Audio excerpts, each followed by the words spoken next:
Elle venait juste d'apercevoir un fourgon blindé arriver, et elle fit aussitôt signe à ses complices de mettre leur cagoule, car ils s'apprêtaient à braquer le véhicule. Comme prévu, dès que son coéquipier appuya sur l'accélérateur, le câble d'acier tendu sur le pont se resserra brutalement. Le fourgon, pris de court, dérapa et tomba dans le vide.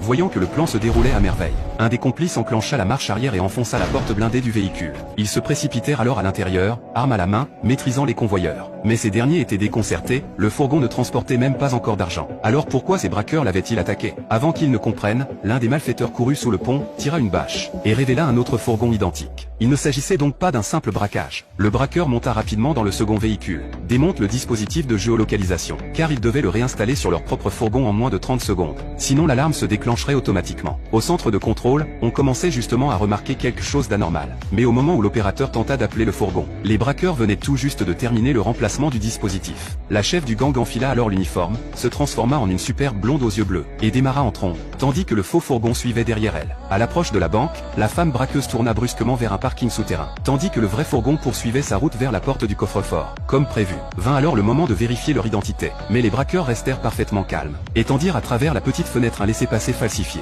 Ainsi, ils purent pénétrer sans difficulté dans la salle des coffres. Dès qu'ils sortirent du champ des caméras, ils mirent aussitôt leur masque, descendirent du véhicule et neutralisèrent le personnel. Avant que quiconque ne réagisse, ils fixèrent des explosifs sur la lourde porte du coffre, puis se réfugièrent derrière le fourgon.